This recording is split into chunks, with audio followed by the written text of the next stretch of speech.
Imagine you have a 12-year-old daughter who, on May 31st, which is summertime, says, "Hey, I want to spend the night with my two friends. It's a Saturday night."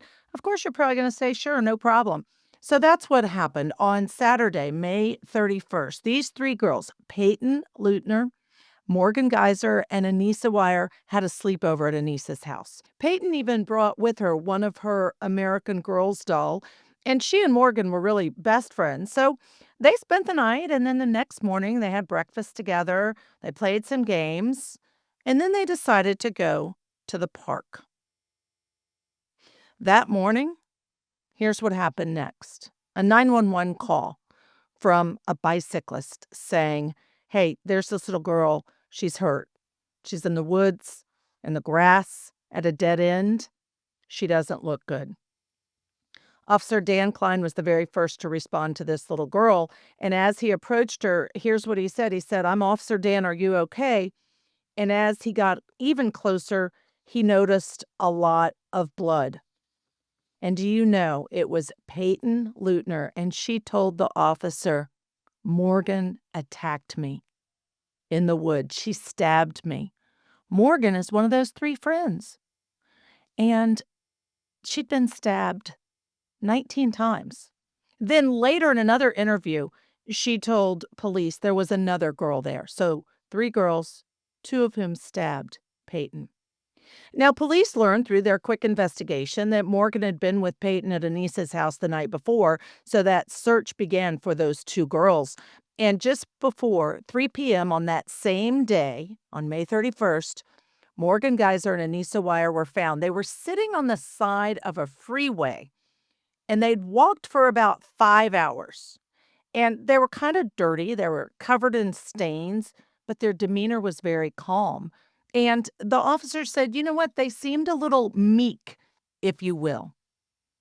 What we now know is that Morgan and Anissa had planned how to kill Peyton for 6 months.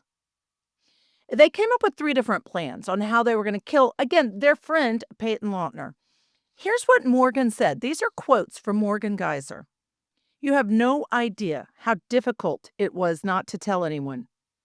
We would all be together," she said about her murder plot. "It was a flawless plan, actually.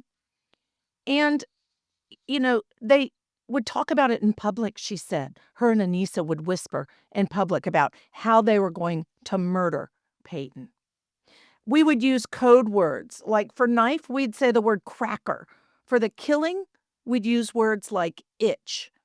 And these three different plans were all thought out by these two 12-year-old girls. Nobody else, no adults helping them think about how we can kill another girl, two 12-year-old girls. So the first plan they said was they thought they would duct tape Peyton Lautner's mouth shut in the middle of the night while she was sleeping so they could stab her in the neck. Well, that changed because they decided they were too sleepy and tired from going to a local roller skating rink. So they didn't want to do that. So then the next morning, they start playing with silly putty, playing with their iPad, playing dress up with the girl that they've been planning to murder this whole time. So Peyton, they say, is putting on this pink dress. It's a princess dress. And now they're deciding their next plan, plan number two on how to murder her up. So they thought, well, okay, we can kill her in a bathroom at the park because then there's a drain in the bathroom stall where the blood can go. They admitted that Morgan is the one who took the knife from her kitchen and she carried it with her in a bag. So then they decide, okay, we're going to lure her into the woods and stab her. And that's what they did 19 times. In the words of Morgan Geyser, "We led her there and attacked her. We said we were going to go bird watching. People you trust and who trust you become very gullible. And it was sort of sad." That's what Morgan had to say about the fact she tried, along with Anissa, to murder Peyton. They stabbed her 19 times. The goal was to kill her. Miracle of all miracles, Peyton survived her injuries. Here's what else Morgan responded when talking about what they were doing. "What did you do next?" Casey asked Morgan. "I told you already. Stab, stab. stab, stab, stab. It was weird. I felt no remorse. I thought I would actually, well, I actually felt nothing. Geyser pleaded guilty to being a party to attempted first degree intentional homicide in 2017, but she did claim she wasn't responsible criminally because she was mentally ill. So she was ultimately found not guilty by reason of mental defect, and she was committed to a psychiatric hospital for 40 years. Wire, her friend Anissa, was found also not guilty by mental disease or defect after she pled guilty to a lesser charge. She was sentenced to up to 25 years in a psychiatric institution. And in 2021, at age 19, Wire was granted supervised release. A judge currently has said that Morgan Geyser can be released under certain conditions, but there are some conditions that haven't been met, and we'll talk more about that with our guest. It's an unbelievable case. Geyser said she tried to kill Leutner to please the horror character Slender Man. I don't buy it. I think that it was a clear hatred of Peyton that really led to vengeance. The sin wrath is one of the seven deadly sins. It's defined as an intense and uncontrolled anger or hatred, often leading to a desire for vengeance. It's a strong negative emotion characterized by rage, and it's considered a sin because it also damages relationships, leads to irrational behavior, and can result in harm and violence. This is the why behind the crime, the motive.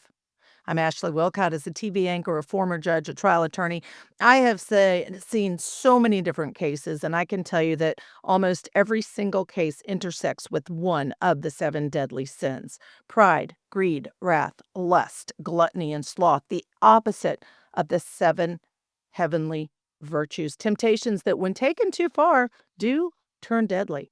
This week, we break down the case of Morgan Geyser and how the deadly sin of wrath caused two 12-year-old girls to stab their friend 19 times after luring her into the woods.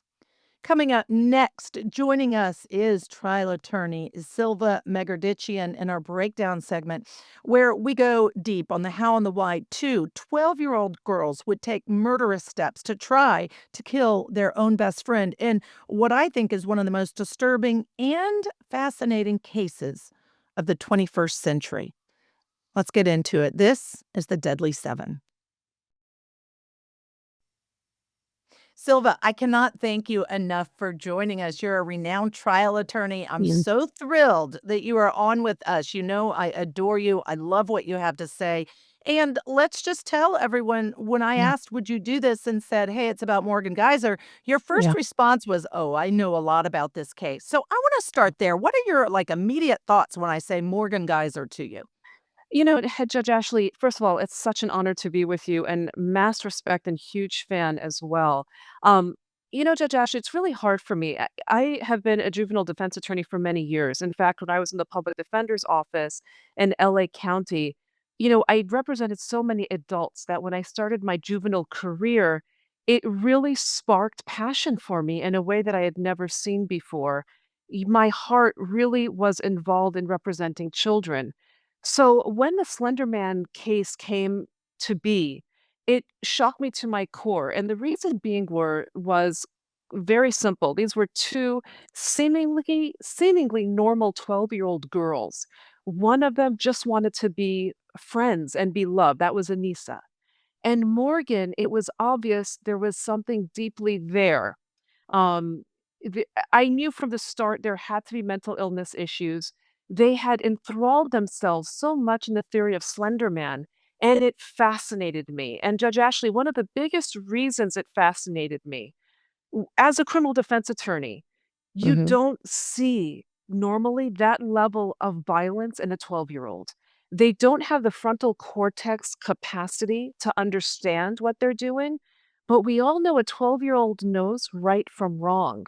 What was fascinating about this case were these girls really believed, mind, body, and soul, that they had to make a sacrifice for a Slender Man figure, this theoretical, boogeyman.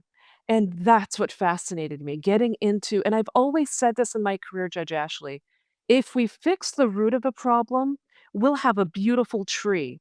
If we let that root rot, the tree rots. So we have to fix the problem and figure out why this happened and how to prevent it. Yeah, I absolutely agree so much with that. But Silva, I'm going to push back a little bit because Yeah. part of what I like to do is think of it as okay, from my perspective, being a former judge, especially a Yeah. juvenile court judge, 5 things that bother me or incense me or should terrify people who follow this story. And Yeah. one of the ones that does bother me the most is something you pointed out. They're 12. They're 12. Their brain's not fully developed. So, what I struggled with in this case is and Slender Man was number 2 that really stood out to me as terrifying me, but what I struggled with is, regardless of why they did it, even if they thought it was Slender Man, we're gonna put a pin in that and come back to it. Yeah. The fact that they planned it for 6 months, the fact that they were talking about it, the fact that, quite frankly, I think they were getting excited about it. It's so unfathomable to me that 2 12-year-olds would even have the ability for that amount of premeditation. Often with mental health Yeah. issues, you don't see the premeditation, you see a reaction, an action, an Yeah. impulse. So talk about that, the fact it was 6 months of talking about it before they finally did it. Judge Ashley, it's a phenomenal point because that was one of the strangest aspects to the case. But we also see reactionary conduct that is planned. A lot of times, children will Mm. fantasize. I had a client, 15-year-old client, who wanted to literally, he would obsess about bombing his school, bombing it. High economic family. And his dream was, and he fascinated about it. He wrote about it, how he was going to buy bombs, buy an airplane, and fly it over the school. And he had planned this forever. A Horrible. teacher had seen the text, and he was actually charged with, criminal threats and potential destructive behavior. What's amazing, Judge Ashley, in this case, the planning goes into the psychoses, especially of Morgan, who I think was really the main person in this case. When you're in Agreed, a the leader. psychotic delusionary. Yes. And when you're in the throes of psychotic delusion does not have to be momentary. You go into a slip and slide down the pile. We saw this with Lori Daybell, right? Where you start with a theory and you take it to an extreme. And I think this is what happened to Morgan. In her 12-year-old mind, she thought, how do we satisfy Slender Man so he doesn't kill our family? 1 week became 2, became 6 months. I think the delusion is still there. The deliberation is part of the delusion, and I think these girls got off on the deliberation. Usually, a mentally right person will say, "This is ridiculous. What am I doing?" And they'll let go of it because pressures outside of that, like schooling, grades, parents, they'll take over. But these girls went down the hole and they couldn't get out of it. Delusion, deliberation, we see it working together a lot, Yeah, unfortunately. right. No, I completely agree. What about the Slender Man? Because this is the second thing that I took pause with. Um, the fact that that is the reason they said they did it. I do agree. Clearly, they had mental health issues. The court of law found that. They were both sentenced to more than 40 years in a Yeah, psychiatric place to get the treatment and the help that she needed. yeah. The other child, 25 years. But having said that, I think people hear this story and think that's insane. There's no way that these 2 little girls believe Slender Man is gonna come after them. So tell us Yeah. why you feel like, no, it's a real thing that they could have thought that. Judge Ashley, I've been doing this for over 18 years now, and one thing I was blessed, and I'll say this in a straight way. Mental illness did not directly affect my family. When I became a public defender, I saw the face of mental illness, and Mm. the passion also grew. Anybody with family members of mental illness understand the throes of what the disease does, and I've always said to my clients, cancer, no one doubts that is a disease. And let me be clear, mental illness is a disease. It is a disease of the mind. Clients who appear absolutely normal will have a side conversation with another individual who's not present when I'm there. I had never experienced this before, hallucinations that take over attorney-client conversations. It was my first week as a public defender, and I thought, "My God, I don't know how to talk to this person." So that's why we have social workers involved, therapists involved, and as attorneys, we slowly become mental health advocates because we are on the front line of making sure that these clients take their medication because Judge Ashley, once they take their medication, we don't see recidivism. But then they feel better, they stop taking their medication, and they They recommit. stop. Mhm. Amen. Yeah. So I think anybody who has someone with that disease understands how quickly a false narrative can take over. And that's one of the third things that stood out to me about this case that I want viewers to understand. Mental Yeah. health, um, the symptoms don't just start as soon as you're born. And so Yes. Morgan, let's use Morgan as the example. She Yeah. was described, and I was watching a piece on her, and there were videos. A very Yeah. happy baby, a Yeah. very happy young child. No problems, no issues. She got bullied a little bit in school, moving Yeah. along later on. But my point is, I think it's so important, and it really stands out to me. Mental health symptoms and diagnoses and problems in the mental health itself can start at different points in life. It may be when you're Yes. 12, it may be when you're 18, it may be when schizophrenia, often the onset can be at 25 ish. So I think it's so important for everyone to realize that you can't always look back and say, when Morgan was little, aha, she's got Yes. mental health issues. Amen. And you know what's interesting, Judge Ashley, about Morgan's case? The father had a diagnosis of schizophrenia. He was Mm. hospitalized 4 to 5 times at the age of 14. I think he was 14 and 15 years old.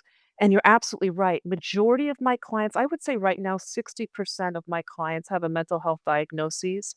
I see the prevalence in 21 to 28 males. What's Um, interesting, though, is look how young Morgan was, and I think also arguably, would she have had the diagnosis had not this happened? And I hate saying that because thank God Peyton survived. It was a miracle, the strength of this little girl. But I yeah. think this little girl also probably saved Morgan too in a really ironic way because her symptomology came out in a way that maybe her parents never saw. A lot of times, what's interesting is mentally ill people, they're really good at hiding their symptoms. That was Mhm. another aspect that shocked me. A parent could be living with a schizophrenic bipolar teenager and think it's just teenage angst, right? Right. Until we have a therapist or a psychiatrist do a diagnosis, no parent wants to think their child is mentally ill.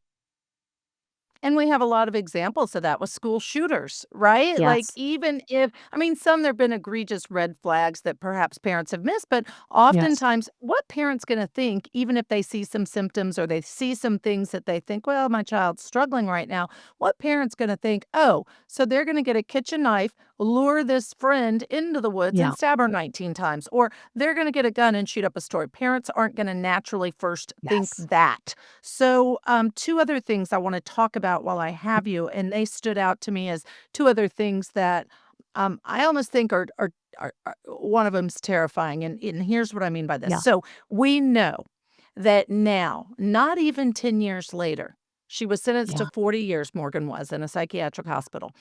She has been granted by the court conditional release. Now, the Yeah. plan has to be developed before she's actually released, but they're in the process of that. There was just a Yeah. court hearing, and the judge said, "Okay, we're getting there, but there's one thing that still has to be dealt with. And that one thing we're going to put another pin in because that's my number five thing that I'm like, oh my gosh, about." So Yeah. let's talk about the fact that not even 10 years in the court saying she can be released. Weigh in on that. Judge Ashley, I'm a defense attorney, and a lot of people who know me know that I drink the Kool-Aid of defense work. Like, I always give the benefit of the doubt. I always believe a client is innocent. I would be a horrible juror for the prosecution. But I will admit, my first gut instinct was shock. Because here's the thing, Anissa has been released. The Anissa Ware, she also isn't even electronically monitored anymore. But her therapist, Crazy. right? But listen though, right? Her therapist came out like crazy saying she is not a danger, completely reformed. She is essentially healed from what afflicted her when she was 12. Morgan is a very different story.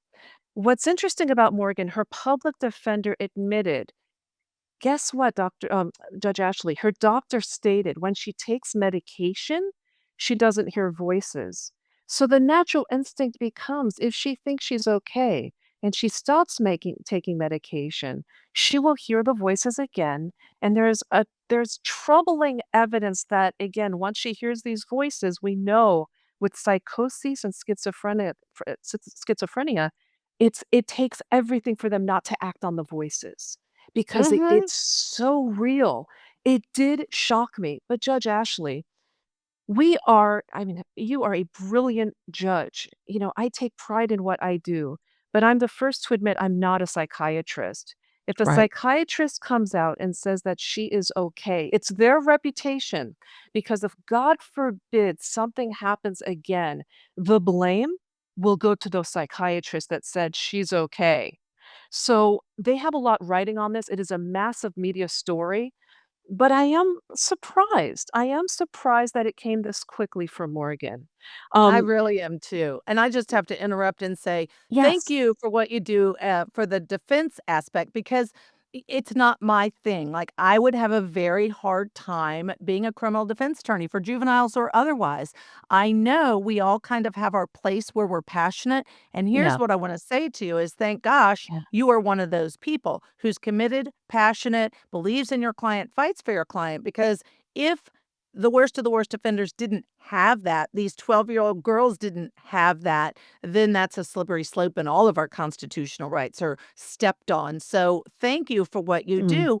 I will say I rely on the experts as well, and I agree yeah. with you, especially when I was on the bench. I had to Yeah. rely on the experts, but I am still surprised, just like you Yeah. said, the fact that she's already up for conditional release. But that brings me to my point number 5 that I have Okay. to ask you about. Of course. I was shocked. We just had a hearing this week. And the Yeah. issue that came up was the plan. So the facility Yeah. has to come up with a plan for the person to re enter the real world society and not be a threat to anyone else or themselves. And so the judge has this plan. And the one piece of the plan that became an issue was the fact she would be released and she would go back to live in the Yeah. exact same area community as the victim, Peyton. Who Yeah. came up with that plan? I'm sorry, all I could think Yeah. was, "You've gotta be kidding me, of all the parts of the plan, that to me is an obvious that's not okay." She can't be released, in my mind, from the Yeah. bench. If I were there, I would think, wait a minute, are we sure? Is the victim okay with this? Does the victim want Yeah. that? Is the victim saying, "Please, please let her come back in the community. I believe it's fine, it's okay." No, no, no, no, no, the mother spoke and said, "We are really not comfortable with that at all." Yeah. And I thought, how did we get here in front of a judge when that was still out there as a condition that really hadn't been thought through, in my opinion? I don't disagree. If the victim's family doesn't want her close to the victim's family, I don't think she should be close to the victim's family. So back to the drawing board. They have to continue to come up with that Yeah. plan. There's another hearing in June. Do you think Yeah. it's fair to say you can't live there anymore? Family, if you have to move, you have to move, but she can't live close to the victim. Judge Ashley, I think it's imperative that the prosecutors ask the victim's family and the victim what they feel comfortable with. We all know about Marcy's Law. It is Mhm. imperative. So it was a huge failure from the prosecution point to not ask the family their idea. And honestly, in Agree. a case like this, they should have the final say. It is a miracle that Morgan is getting a second chance at life. And it was also a miracle that Peyton has her life. The least that the judiciary system can do is make sure that this little girl who survived one of the most horrific things anyone in this earth will ever experience, she has power and a voice because her power and voice was taken away from her. So Mm. just as it's important for I Morgan to get completely agree. All right. I yeah, want your last thoughts. I know, I mean, this yeah, case continues to fascinate. People talk about it because you hear it and you think there's no way these two little girls came Yeah. up with this excuse of Slender Man. I still think wrath was underlying a lot of this. I don't think you can commit such an egregious crime without the amount of anger and wrath that these two demonstrated. But we also know at the end of the day, the court found that they had mental health issues that drove their actions. Your final thoughts, Silva. Judge Ashley, I think the system, and I really appreciate what you say. I think a lot of times people demonize us as criminal defense attorneys. Well, how can you do what you do? I have always said I do what I do to prevent future harm. I Mhm. know that if we have therapy, medication, understanding what people have gone through as children, the trauma, the untreated violence, sexual abuse, Judge Ashley, I will tell you of those 60% of the mental health people that I represent, some of whom have committed heinous crimes, none of them don't have a story that is either sexual, physical, alienation, some sort of horrific abuse that we can't even fathom. Imagine if we treated all of those people not when they're 50 and commit a crime, but when they're 10, 5, if their father's abusing them, if their mother is sexually abusing Mm. them, if they have seen the violence that no one should see as a 5-year-old, but we treat it as a community with medication and therapy, could we prevent future harm? That is what drives us all. And I will say, if only the parents saw the signs that Morgan had, there's no way this crime would have been committed. Judge Ashley, wrath is always underlying crime, of course, but wrath gets facilitated by illness. Imagine if we could just help people when they needed it. So I think if this case teaches us anything, it's we have to listen and look and be aware and observe because mental illness is not something to be ashamed of. It's something that has to be treated. Ah, words to live by. Silva, I adore you. I cannot thank you enough Likewise. for coming on with me today. Judge Ashley, thank you for everything. And what I love about you, the intelligence and everything you do, thank you. And what's interesting is you say you come from a prosecutorial standpoint. Your compassion is what I love. Thank you for all you do. Thank you. I appreciate you. All right. Thank you, Judge.